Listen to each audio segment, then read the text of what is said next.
Stanley's getting a lot of first-team work. What's he showing you, and how's he advanced from last year?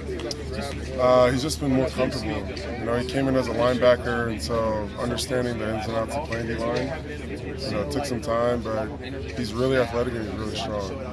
So he was rotating actually before he took over, and it's been these past few days really playing with the one. So he tries really hard, runs, and has a different type of athletic ability at that position that you don't usually see. It's usually bigger dudes that fill gaps, but he's got a lot of athleticism there. What's he still have to prove to you? Everything. I think he's got to prove it to everybody. Everybody in the room's got to prove that they can play as long as they can play. And so that's what we're doing. And close to finishing week 1, getting into week 2. What did you learn from the first padded practice yesterday? That our defense likes to hit a lot. Likes to hit. I think when we first got here, it was different. I wouldn't say it's good or bad, but they've all bought in to the run and hit style that Coach Orlando preaches, and each one of the position group they go to, speaks the same language. So the guys love to hit, love to have fun, especially on the offense team. They love to hit too. So it was a lot of fun. How does that make you feel that your group does that? Because we know your guys talked about loving to do that as well. Yeah, I think that's becoming life for them, and when they understand that's what USC defensive line play is going to be, then it just becomes normal, and I think we're starting to see that normality of violence and physicality regardless of what we're wearing, whether we're in helmets or full pads, but I think that's where they're coming around to. Yeah. What's the biggest difference for you when you have less numbers like you've had the last couple of days? I think really I just put it to them like playing a game. When you're in a game, there aren't a lot of guys that play. And if you can play at a high level and stay in there, then you're going to play and stay in there. So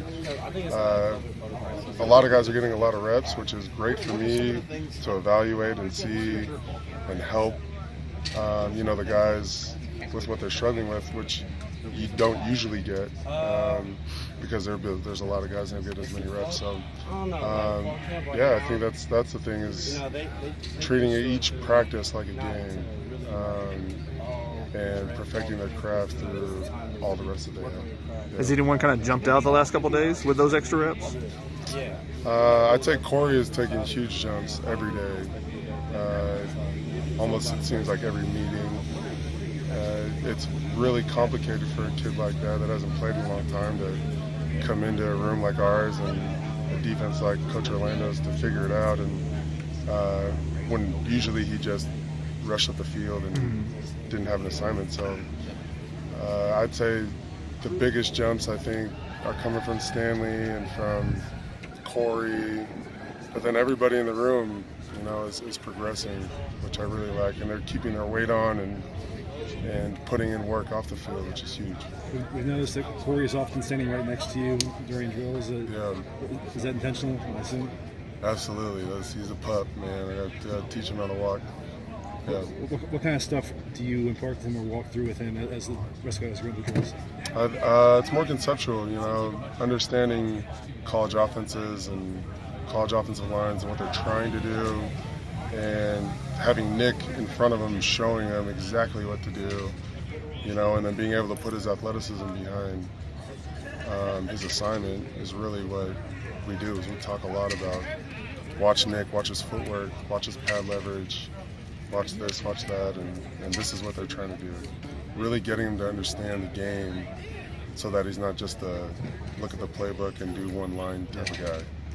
Has it helped having Drake back out here for Korey, because he's kind of like a big brother to him? Yeah, absolutely. I think Drake adds confidence to any defense that he'll play in, and definitely up front, you look across and you see Drake Jackson, you're getting off the ball, man, that fires you up. We asked last week about the nose tackle situation. Just a week later, how do you feel about the situation there and what you've seen, where the depth is overall?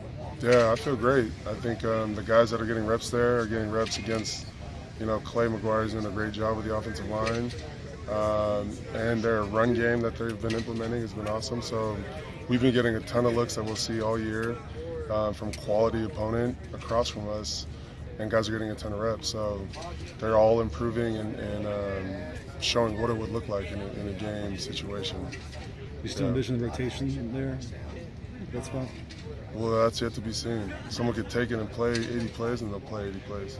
Was there anything specific you wanted to see from Korey with pads on as opposed to no pads? Yeah, I wanted to see if he was going to hit, and hit hard.